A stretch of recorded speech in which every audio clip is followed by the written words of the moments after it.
Tumbleweed, third part. Hello, and welcome to Listen Some More. You really are a good listener if you are still listening to these videos, which I start to notice they are not really video, but more blog something, but I like listening to other people's stories, even if they are more fictional than real. For example, some true ranger stories of some nature reservations and weird sightings. Sometimes it's like drug to me to listen those stories about damp forests with some mystical creatures, as not like from some Fae stories, but about somehow seemingly true even them are fictional. Oh, Wendigo and Skinwalker ones for now are my most favorite ones. I like sometimes to imagine if they are real. It gives weird escapism feeling from mundane office routine. Sometimes I listen too much that walks by my local forest paths seems scary at night. That silence, that mist, little branch, crackles from extensive moisture, and water drops after rainy, cloudy, gentle day. It seems like beautiful place to escape from actual cubicle space for some time. Yes, I realize I would not be happy if I actually would meet them, but they somewhat give feeling that by their side, my feeble human worries have so little meaning that it is so refreshing. But oh boy, how dingus is that? It works only for short time, because at one point they seem too much for me as regular office worker, and I am glad that we have guns to solve that issue. At those times, I am like little child who likes these hunting fantasy stories, that you are some lonely ranger into the woods and have its own trustworthy rifle gun to splatter some beast marbles around the place. It's like I like nature, but I have some inner feeling that that kind beasts should be taken out, even if by weird storyteller rules, they somewhat are immune to those bullets. And then you sit like duck into place and start turn to other imaginary powers to pray them for protection and assistance to live. No, not live, to survive this night into dark forest, to see another day, to see my chap doggy at my home, and hurtle together into bed bawling my eyes out that in this forsaken hellscape world, those monsters should not exist by any cost. Wow, I almost felt as predator at the peak, but now suddenly like some prey waiting for its demise, praying for otherworldly powers to preserve my existence a little longer, bit by bit. Oh well, I will continue to tell mine story what I didn't finish from previous video. But before that, please keep in mind that this video is for entertainment purposes only, as it's only my perspective and self-reflection monologue. It's not in any way professional opinion, because I am not doctor of any kind.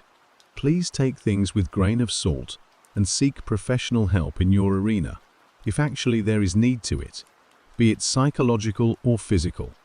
Please take things with discretion, and I don't take responsibility if there happen to be some mishaps after watching this or other video in this channel. It's not like there should be any, but to be sure I give this warning that we are responsible about our own beliefs and actions. Thanks beforehand about your understanding. Previously, I mentioned that there are some possibilities to calm some nerves, but I disregard those, because for me, they are a handful and not really my taste. It's not like I have not tried them, but I dislike that determination, which some of them require, and temporary solution feeling, which comes after. You could say those things weren't really for me, because people are not shaped by one template, like it or not. What works for one, it doesn't work for other, or at least gives lesser noticeable results, and vice versa. Where I was, as I mentioned, for me personally, sport and yoga feels boring. I can't maintain it for long periods of time. For video games, I am usually too tired, so I watch some short versions of gameplay by some YouTuber. Medical prescriptions can seriously numb other feelings, that I could not feel happy about anything anymore, while in same time not stressed either, and probably not to sleep well either, because of side effects. Spiritual practices can give some feeling of guidance and protection, actual or just placebo, it depends, but both work as charm.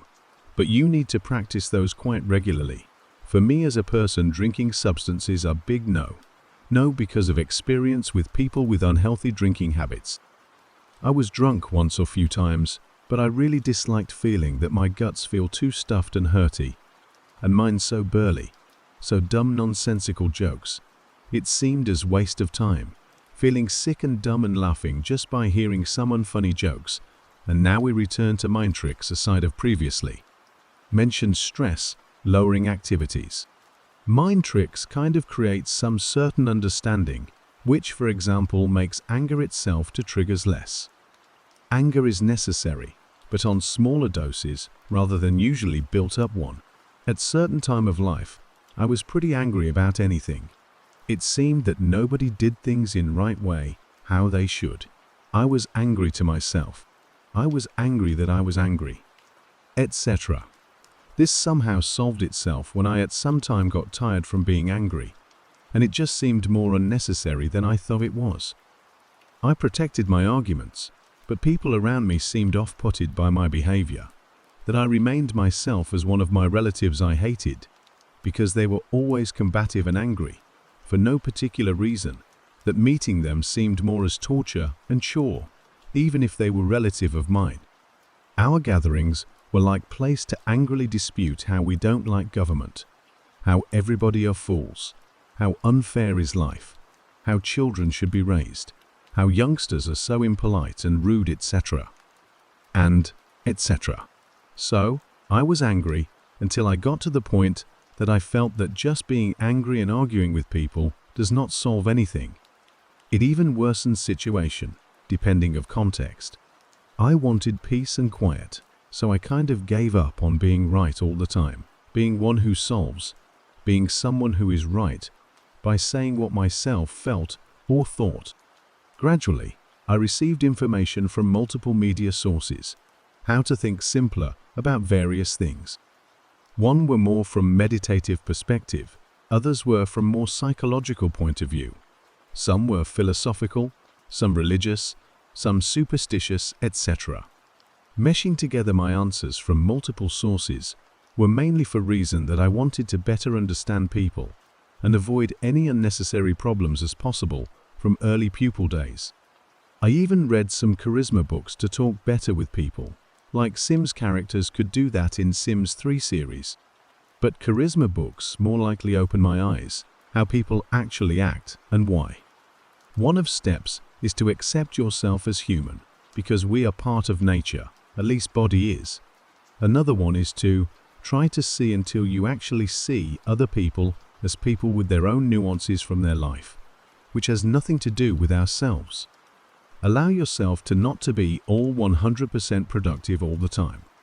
Try doing things within acceptable boundaries, which are 50%, 75%, or even 80%, because showing others that you are beast and nothing can stop you from success can only create outer expectations from others, which eventually creates your own inner expectation that 100% is only acceptable thing and nothing less. Doing so, you only constrain yourself with perfect self-image, which ironically can be misinterpreted by others.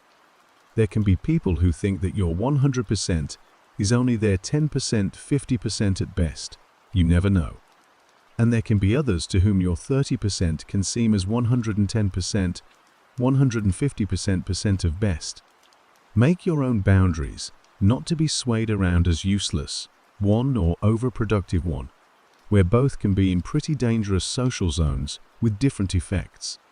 Useless, one can give smaller recognition and smaller paychecks, lower self-esteem and low social status by certain unwritten rules, and overproductive ones can be rewarded with more responsibilities, more expectations, which on long term can only lead to burnout, that productivity goes by close to 0%, if not negative.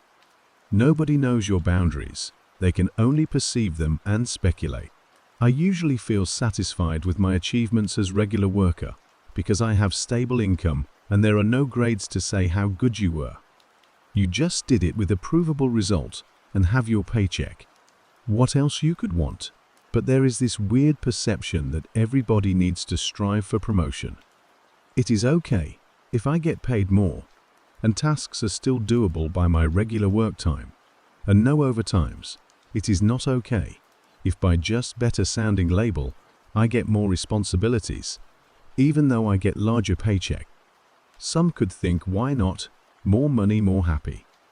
I am in my 30s, and when I was pupil, I was taught that staying at one job position as stable one and never moving around seeking new positions is considered that you have good stable values, and job place considers yourself as trustworthy worker. If you moved around too much, you were perceived as choosy, greedy, unprofessional person, or something between those lines. When I was actually sitting at my job desktop and filling out my evaluation form, where at one point I needed to note what were my ambitions, and of course I humbly wrote that I was satisfied with my current position and didn't want to yearn for something better.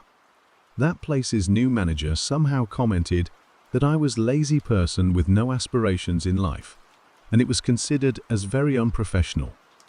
I was satisfied. My old manager didn't said anything ever, that there was something wrong, that I was fine in my place, but new replacement manager wasn't. It didn't end well, but it kind of made me wonder when this perception of workplace changing practices changed. It was like I needed to learn new behavior or ambition, like thinking because of some new job application trend. While from my childhood to my student ages, still it was considered okay to find stable job and never leave it, because you never know how in life can go. This situation is mostly sinking ship at some point, so I don't really have anything to share more than that there needs to be some vigilant like observation skills about own performance and outer conditions, to not overwork yourself, because finding new job at those moments seems like unnecessary. Heavyweight sure. They want your skills, they want your experience, but they don't want your tired looking, I don't care vibe. So I kind of understand why usually people at certain age after changing jobs tend to land as janitors or cashiers at marketplaces. Not all of course, but it seems to have pattern. I usually use cashier or janitor as an example to where not land as job position and should study harder. But at some certain point, I wasn't even so long in my office job that those shame a shame, how low have you fallen positions, were my possible realities. And not of that, I was dumb or something, but because things at burnout spiraled out by themselves. Even when I used prescription meds to not end myself for good, those meds themselves made me look very tired, very uninterested, and it created worn out, used and tossed out worker look. This was my case of things, and no matter how I think that there was my fault, it only lead to some answer, that things sometimes just happen, how they tend to happen. But from that experience, I gained some realization good working person, with considered good values, can be perceived as liability for some reason, and people at recruitment look only for fresh, vigorous individuals. I got my experience, that I did my job entrance homework very good, but there was no connection with people which interviewed me. I was a little tiny bit stupidly honest, and honesty was my mistake pretty long time. They did choose someone else. Then there was time when I had very good connection with people, but my skills were lacking for that certain homework because of specifics of workplace. They choose someone else. Then there was recruitment at some job application with basically terms that I was adult and had no piercing or tattoos. They choose someone else because I looked tired and dead in eye. This forced me to do things which were considered as bad and sinful. Seemed like that, by my upbringing, teachings influenced by Christianity, to not to be honest with each other at certain things, for example, as job applications. It's like they teach you not to lie, and they don't give you opportunity to have some living income because you are too honest. I'm talking about regular office applications. It kind of was difficult to figure out that nobody really cares about my honest opinion, so I could pretend how it was necessary. For example, by nature, I somehow don't really care about what one or another organization is doing in their field. I just care about my income and certain directions how to do work. I am not sure if I was made like that or it is part of my nature, that I somehow understood that everything seems overlapping with each other, that easier is not to pay attention to small details until it is necessary. I was ready to learn on spot. I was ready to get to know their organization visions and values.